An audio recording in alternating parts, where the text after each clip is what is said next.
নমস্কার বন্ধুরা, SB academic সেন্টারের প্রত্যেকটা ছাত্রছাত্রীকে স্বাগত। আজকে আমি নবম শ্রেণীর ভূগোল সলভ করাচ্ছি। দেখতেই পাচ্ছ নতুন পাঠ্যক্রম নবম শ্রেণী, খুবই গুরুত্বপূর্ণ বই ভূগোল ও পরিবেশ, সমেন্দ্রনাথ মোদক। তো দেখো খুবই গুরুত্বপূর্ণ বই বিবি কুণ্ডু। আজকে তোমাদের কিন্তু আমি সম্পদ সলভ করিয়ে দেবো। দেখতে পাচ্ছ সপ্তম অধ্যায় ভারতের সম্পদ। এটা সলভের জন্য কিন্তু প্রচুর ছাত্রছাত্রী কিন্তু রিকোয়েস্ট করেছিল, তাদের জন্য আজকে আমি সলভ পেপার নিয়ে হাজির হয়েছি। দেখতে পাচ্ছ প্রথম প্রশ্ন কি বলেছে, একটি সর্বব্যাপ্ত সম্পদ হলো জল। দুই থেকে প্রশ্ন, মাছ যে প্রকার সম্পদ তা হলো পুনর্ভব। তিন থেকে, তামা যে প্রকার খনিজ তা হলো, অ্যান্সার হবে তোমরা জানো অলোহাবর্গীয়। চার থেকে প্রশ্ন, ভারতের সর্বপ্রথম খনিজ দ্রব্য হলো লোহার আকরিক। পরে প্রশ্ন 5 থেকে, তরল কালো সোনা বলা হয় খনিজ তেলকে। 6 থেকে, ভারতের বৃহত্তম খনিজ তেল উত্তোলক রাজ্য হলো মহারাষ্ট্র। 7 থেকে, সর্বোৎকৃষ্ট কয়লা হলো, অ্যান্সার হবে অ্যান্থ্রাসাইট। পরের প্রশ্ন 8 থেকে, একটি অপ্রচলিত শক্তি সম্পদ হলো বায়ুবিদ্যুৎ যাকে বলে। একটি অপ্রচলিত শক্তির সম্পদ হলো বায়ুবিদ্যুৎ। এবার আমি তোমাদের এই প্রশ্নগুলো সলভ করে দিচ্ছি ফটাফট করে। প্রথম প্রশ্ন কি বলেছে, 1 থেকে প্রশ্ন, সম্পদের সর্বপ্রধান বৈশিষ্ট্য হলো, তো দেখো অ্যান্সার হবে উপযোগিতা। ঠিক আছে। 2 থেকে প্রশ্ন, সম্পদ সংরক্ষণের একটি পদ্ধতি হলো, অ্যান্সার হবে জনচেতনা। অ্যান্সার কি লিখবে, জনচেতনা। 3 থেকে প্রশ্ন কি বলেছে, ড্যাশ হলো একটি অদ্বিতীয় সম্পদ। তো দেখো তোমরা এখানে লিখতে পারো যে গ্রিনল্যান্ডের ক্রায়োলাইট, বা অনেকে লেখে সুন্দরবনের রয়্যাল বেঙ্গল টাইগার, সুন্দরবনের রয়্যাল বেঙ্গল টাইগার। তো আর এটাও লিখতে পারো তোমরা, এটা লিখতে পারো, এটা খুব ইম্পর্টেন্ট হবে, গ্রিনল্যান্ডের ক্রায়োলাইট। ঠিক আছে। 4 থেকে প্রশ্ন, একটি জ্বালানি খনিজ হলো, অ্যান্সার হবে তোমরা কি জানো, কয়লা। 5 থেকে প্রশ্ন, ভারতের বৃহত্তম ম্যাগনেটাইট খনি হলো, তো দেখো এর অ্যান্সার হবে কুজমুখ। ঠিক আছে। চলো পরের প্রশ্ন 6 থেকে প্রশ্ন, ভারতের অধিকাংশ কয়লা হলো গন্ডোয়ানা যুগের কয়লা। 7 থেকে, একটি একটি হাইড্রোকার্বন হলো, অ্যান্সার হবে পেট্রোলিয়াম। অ্যান্সার কি লিখবে, অ্যান্সার লিখবে পেট্রোলিয়াম। চলো পরের প্রশ্ন আমাদের 8 থেকে প্রশ্ন, তাপবিদ্যুৎ উৎপাদনে ভারত বিশ্বে চতুর্থ। ঠিক আছে। এবার আমি সত্য মিথ্যা সলভ করাচ্ছি, দেখতেই পাচ্ছ ফটাফট করে সলভ করে দেওয়ার চেষ্টা করছি। 1 থেকে প্রশ্ন, জনসংখ্যা হলো একটি সাংস্কৃতিক সম্পদ, ভুল আছে। 2 থেকে, ওজোন স্তর হলো একটি জাতীয় সম্পদ, এটা ভুল আছে। 3 দাগের পিট কয়লা খনি, তো দেখো এটা ঠিক আছে। 4 দাগের প্রশ্ন বলেছে গন্ধক রাসায়নিক খনিজের উদাহরণ, এটা ঠিক আছে, একটু ভুল হয়ে গেছে পড়াটা। 4 থেকে, লোহা আকরিক উত্তোলনে ভারত বিশ্বে প্রথম, ভুল আছে।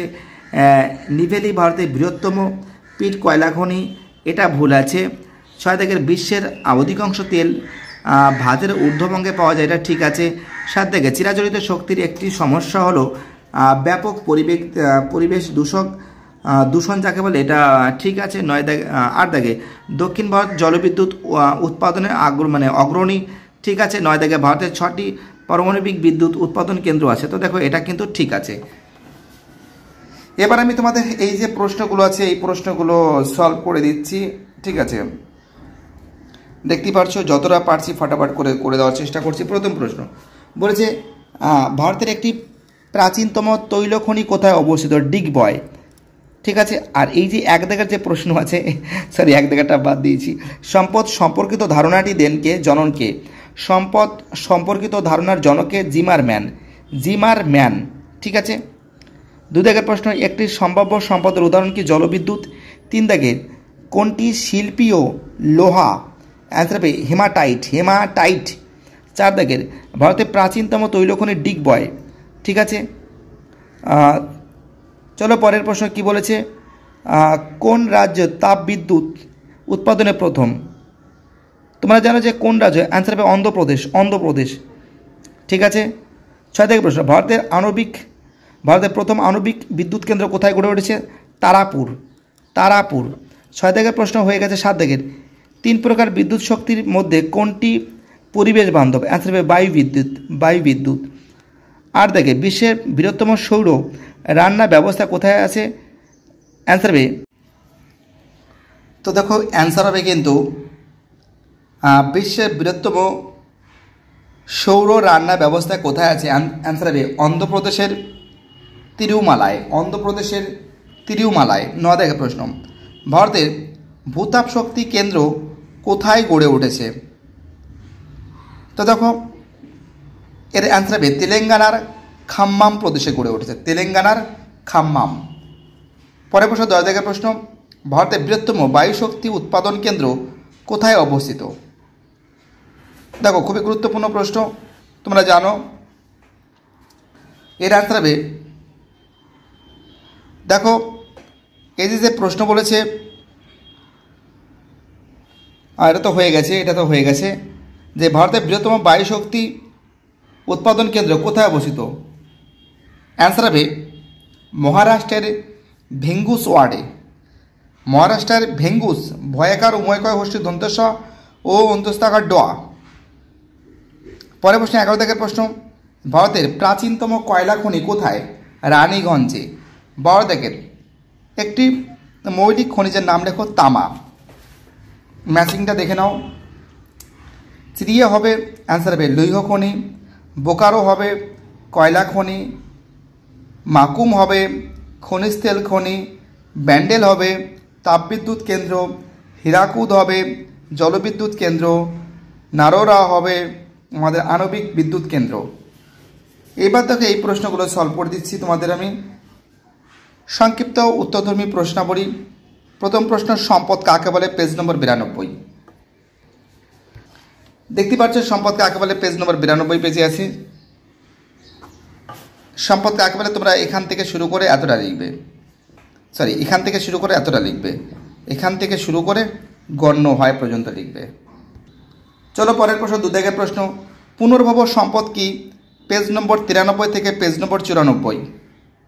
দেখতে পাচ্ছ পেজ নম্বর 93 পুনর্ভব সম্পদ। তোমরা দেখে নাও, এখান থেকে শুরু করে এতটা লিখবে। ঠিক আছে, তোমরা বুঝতে পারছো আমি কি বলছি? তোমরা এখান থেকে শুরু করে এতটা লিখবে এবং পরের পেজে তোমরা এখান থেকে শুরু করে বক্স সাইড পর্যন্ত লিখবে। আর ছবিগুলো অবশ্যই আঁকার চেষ্টা করবে যদি পারো। চলো পরের প্রশ্ন, 3 দাগের প্রশ্ন, অপুনর্ভব সম্পদ কাকে বলে? পেজ নম্বর 94 নম্বর পেজে রয়েছে।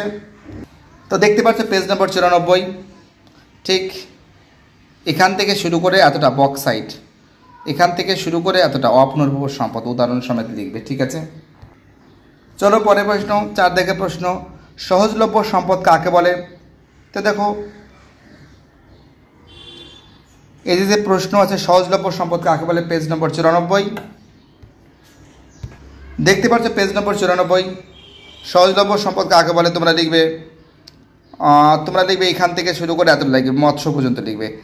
যে সম্পদ থেকে শুরু করে মৎস্য পর্যন্ত লিখবে। ঠিক আছে, চলো আমাদের পরের প্রশ্ন, 5 দাগের প্রশ্ন কি বলেছে? যে দুর্লভ সম্পদ কি? পেজ নম্বর 94 নম্বর পেজে আছে। দেখতে পাচ্ছ পেজ নম্বর 94 নম্বর পেজে দুর্লভ সম্পদ কি? এখান থেকে শুরু করে এতটা, ঠিক আছে। দেখো পরের প্রশ্ন কি বলেছে? 6 দাগের প্রশ্ন, বিরল সম্পদ বলতে কি বোঝো? পেজ নম্বর 94 নম্বর পেজে আছে। ঠিক আছে, দেখতে পাচ্ছ পেজ নম্বর 94 নম্বর পেজ। বিরল সম্পদ কাকে বলে? এখান থেকে শুরু করে এতটা, ঠিক আছে। পরের প্রশ্ন 7 দাগের প্রশ্ন, বিকশিত সম্পদ বলতে কি বোঝো? তো দেখো স্ক্রিনে লেখা আছে, তোমরা ভালো করে লিখে নাও। 8 দাগের প্রশ্ন, সম্ভাব্য সম্পদ বলতে কি বোঝো? তো দেখো সম্ভাব্য সম্পদ বলতে কি বোঝো, এটাও কিন্তু স্ক্রিনে লেখা আছে, তোমরা লিখে নাও। 9 দাগের প্রশ্ন, লোহা সংকর খনিজ কি? পেজ নম্বর 96 নম্বর পেজে আছে। তো দেখো লোহা সংকর খনিজ কি? পেজ নম্বর 96 নম্বর পেজে আছে। তো দেখতেই পাচ্ছ পেজ নম্বর 96 নম্বর পেজ। তোমরা লিখবে এখান থেকে শুরু করে ইত্যাদি পর্যন্ত লিখবে, ঠিক আছে? কি বলছি বুঝতে পারছো? চলো পরের প্রশ্ন, 10 দাগের প্রশ্ন, জীবাশ্ম জ্বালানি কাকে বলে? তো দেখো স্ক্রিনে লেখা আছে, তোমরা লিখে নাও। জীবাশ্ম জ্বালানি কাকে বলে স্ক্রিনে লেখা আছে। 11 দাগের প্রশ্ন, দুটি অগ্রণী রাজ্য কোথায় কোথায় আকরিক লোহা পাওয়া যায়? পেজ নম্বর 96 এ আছে। দেখতে পাচ্ছ পেজ নম্বর 96, অগ্রণী রাজ্য তোমরা যেটা লিখবে উড়িষ্যা, এখান থেকে শুরু করে এতটা লিখবে, এবং তার সঙ্গে তোমরা ছত্তিশগড় এখান থেকে শুরু করে এতটা লিখবে। এই দুটো লিখলেই হয়ে যাবে, ঠিক আছে? চলো পরের প্রশ্ন কি বলেছে আমাদের। বলেছে 12 দাগের প্রশ্ন, পশ্চিমবঙ্গ ও ঝাড়খণ্ডের কয়লা খনি কোথায় গড়ে ওঠে? পেজ নম্বর 99 থেকে 100 নম্বর পেজে। দেখতে পাচ্ছ পেজ নম্বর 99 নম্বর পেজ। পশ্চিমবঙ্গ তোমরা যেটা লিখবে এখান থেকে শুরু করে এতটা লিখবে, ঠিক আছে? এবং তারপরে তোমরা লিখবে উঠেছে পর্যন্ত লিখবে, এবং পশ্চিমবঙ্গের এখান থেকে শুরু করে এতটা লিখবে, ঠিক আছে? বুঝতে পারলে কি বললাম, কোনটা কোনটা লিখতে হবে? এবং টার্সিয়ার কয়লা তোমরা এইখান থেকে শুরু করে এতটা লিখবে, পশ্চিমবঙ্গটাই আছে, ঠিক আছে? চলো পরের প্রশ্ন আমাদের 13 দাগের প্রশ্ন, গুজরাটের কোথায় কোথায় তেল উত্তোলন হয়? পেজ নম্বর 102। দেখতে পাচ্ছ পেজ নম্বর 102 নম্বর পেজ। তোমরা লিখবে গুজরাটের তেল ক্ষেত্র এখান থেকে শুরু করে এতটা লিখবে, ঠিক আছে? তো এবার দেখতে পাচ্ছ ঘ দাগের প্রশ্নগুলো সলভ করাবো। ফার্স্ট প্রশ্ন, পুনর্ভব ও অপুনর্ভব সম্পদের মতো পার্থক্য লেখো। পেজ নম্বর 94-এ। দেখতে পাচ্ছ পেজ নম্বর 94, দেখে নাও। 1 2 3 4 চারখানা পার্থক্য আছে, 4টে পার্থক্য লিখে নেবে, ঠিক আছে? ওকে, চলো পরের প্রশ্ন 2 দাগের প্রশ্ন, সম্পদ সংরক্ষণ প্রয়োজন কেন? পেজ নম্বর 94 নম্বর পেজে। দেখতে পাচ্ছ পেজ নম্বর 94 নম্বর পেজ। তোমরা যেটা লিখবে সম্পদ সংরক্ষণের প্রয়োজনীয়তা পদ্ধতি, এই যে প্রয়োজনীয়তা 1 2 3 4 5 6, ঠিক আছে? এটা প্রয়োজনীয়তা। চলো পরের প্রশ্ন আমাদের 3 দাগের প্রশ্ন, হেমাটাইট ও ম্যাগনেটাইটের মধ্যে পার্থক্য লেখো। তো দেখো এটা স্ক্রিনে লেখা আছে, তোমরা লিখে নাও। পরের প্রশ্ন 4 দাগের প্রশ্ন, কয়লা ও খনিজ তেলকে জীবাশ্ম জ্বালানি বলা হয় কেন? পেজ নম্বর 100। দেখতে পাচ্ছ পেজ নম্বর 100, ঠিক আছে? তোমরা লিখবে এখান থেকে শুরু করে এতটা লিখবে, ঠিক আছে? তোমরা এখান থেকে শুরু করে এতটা লিখবে। চলো পরের প্রশ্ন 5 দাগের প্রশ্ন, কয়লাকে কালো হিরে বলা হয় কেন? তো দেখো এটা স্ক্রিনে লেখা আছে, তোমরা লিখে নেবে। পরের প্রশ্ন 6 দাগের প্রশ্ন, পরিবহন ব্যবস্থায় খনিজ তেল অপরিহার্য কেন? পেজ নম্বর 101-এ। দেখো পেজ নম্বর 101, তোমরা এখান থেকে শুরু করে রপ্তানি পণ্য এতটা লিখবে, ঠিক আছে? চলো পরের প্রশ্ন 7 দাগের প্রশ্ন, চিরাচরিত শক্তি ক্রমশ গুরুত্ব হারাচ্ছে কেন? পেজ নম্বর 104। তো দেখো পেজ নম্বর 104, দেখো কোশ্চেনের সঙ্গে একটু ম্যাচিং করে কিন্তু অ্যান্সারটা লিখতে হয়। গুরুত্ব হারাচ্ছে কেন? তো গুরুত্ব হারার মেইন কারণ 1 2 3 4 এই 4খানা পয়েন্ট লিখবে, ঠিক আছে? দেখতে পাচ্ছ পেজ নম্বর 104-এ আছে। ওকে, চলো পরের প্রশ্ন 7 দাগের প্রশ্ন, চিরাচরিত শক্তি ক্রমশ গুরুত্ব হারাচ্ছে কেন? তো দেখো এটা কিন্তু দেখিয়ে দিয়েছি তোমাদের, ঠিক আছে? এটা তো দেখিয়ে দিয়েছি আগেই প্রশ্ন। দাগের প্রশ্ন দীর্ঘ উত্তরধর্মী প্রশ্নাবলী। প্রথম প্রশ্ন, সম্পদের শ্রেণীবিভাগ করে উদাহরণ দাও। পেজ নম্বর 93 থেকে 94। দেখতে পাচ্ছ পেজ নম্বর 93। তোমরা যেটা লিখবে এখান থেকে শুরু করে এতটা লিখবে, ঠিক আছে? তোমরা এখান থেকে শুরু করে এতটা লিখবে, এবং তোমরা এখান থেকে লিখবে এখান থেকে শুরু করে বক্স সাইড পর্যন্ত লিখবে, এটা লিখবে না। এবং 4 নম্বর পয়েন্ট লিখবে এখান থেকে শুরু করে ঠিক এই বেঙ্গল টাইগার পর্যন্ত লিখবে, ঠিক আছে? চলো পরের প্রশ্ন কি বলছে, 2 দাগের প্রশ্ন, কিভাবে সম্পদ সংরক্ষণ করা যায়? পেজ নম্বর 94 থেকে 95 নম্বর পেজে রয়েছে। তো দেখো পেজ নম্বর 94 দেখতেই পাচ্ছ, ঠিক নিচের দিকে পদ্ধতিগুলো লিখবে, ঠিক আছে? কার্যকারিতা বৃদ্ধি করা, অগ্রাধিকার ভিত্তিক ব্যবহার, ঠিক আছে, এইগুলো লিখবে। এবং 95 নম্বর পেজের 3 নম্বর পয়েন্ট, 4 নম্বর পয়েন্ট, 5 নম্বর, 6 নম্বর, 7 নম্বর, ঠিক এতটা লিখবে, ঠিক আছে? কি বললাম, ঠিক এতটা লিখবে। চলো আমাদের পরের প্রশ্ন কি বলেছে, 3 দাগের প্রশ্ন, লোহা আকরিকের বিভিন্ন কাজে ব্যবহার লেখো। লোহা আকরিকের বিভিন্ন কাজের ব্যবহার লেখো। পেজ নম্বর 95 থেকে 96 নম্বর পেজে দেখতে পাচ্ছ, পেজ নম্বর 95 নম্বর পেজে ব্যবহার তোমরা লিখবে। পরিবহন ব্যবস্থা লিখবে, এইটা 3 নম্বর, 4, 5, 6 এইগুলো সব লিখবে। তারপরে লিখবে ঠিক এখান থেকে লিখবে, এখান থেকে শুরু করে ঠিক এতটা লিখবে। তারপরের পেজে এখান থেকে শুরু করে এতটা লিখবে, ঠিক আছে? এতটা লিখবে। চলো পরের প্রশ্ন আমাদের 4 দাগের প্রশ্ন, তাপবিদ্যুতের সুবিধা অসুবিধাগুলি লেখো। পেজ নম্বর 105 দেখতে পাচ্ছ, পেজ নম্বর 105 তাপবিদ্যুতের সুবিধা অসুবিধা লেখো। দেখো এখানে সুবিধা আমরা দেখতে পাচ্ছি 4টে পয়েন্ট আছে এবং অসুবিধায় কিন্তু এখানে 4টে পয়েন্ট আছে, ঠিক আছে? তোমরা এটা পুরোটাই লিখে নেবে, ঠিক আছে? এখান থেকে শুরু করে তোমরা এতটা লিখবে, ঠিক আছে? কি বললাম বুঝতে পারলে? চলো পরের প্রশ্ন আমাদের 5 দাগের প্রশ্ন, আধুনিক যুগে খনিজ তেল কেন গুরুত্বপূর্ণ? পেজ নম্বর 101 দেখতে পাচ্ছ, পেজ নম্বর 101 তোমরা এখান থেকে শুরু করে এতটা লিখবে, ঠিক আছে? কি বললাম বুঝতে পারলে?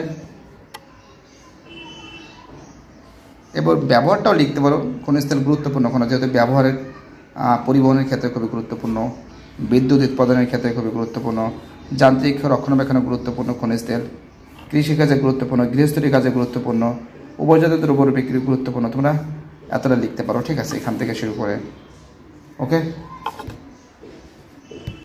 চলো পরের প্রশ্ন আমাদের নেক্সট প্রশ্ন,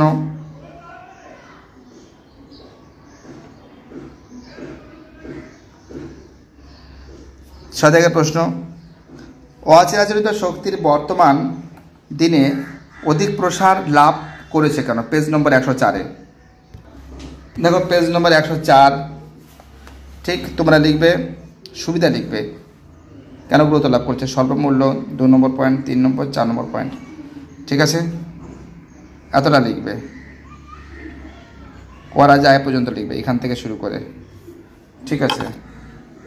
চলো পরের প্রশ্ন, 7 দাগের প্রশ্ন, দক্ষিণ ভারতের জলবিদ্যুৎ কেন্দ্র বিকাশ লাভ করেছে কেন? পেজ নম্বর 109 দেখতে পাচ্ছ, পেজ নম্বর 109 এই যে এখান থেকে শুরু করে এতটা লিখবে, এখান থেকে শুরু করে এতটা লিখবে। তো দেখো আজকে তোমাদের আমি সপ্তম অধ্যায় সলভ করে দিচ্ছি না, দেওয়া হয়ে গেছে। আমি পরের দিন তোমাদের কিন্তু অষ্টম অধ্যায় পশ্চিমবঙ্গ কিন্তু সলভ করে দেবো খুব শীঘ্র, বুঝতে পারছো?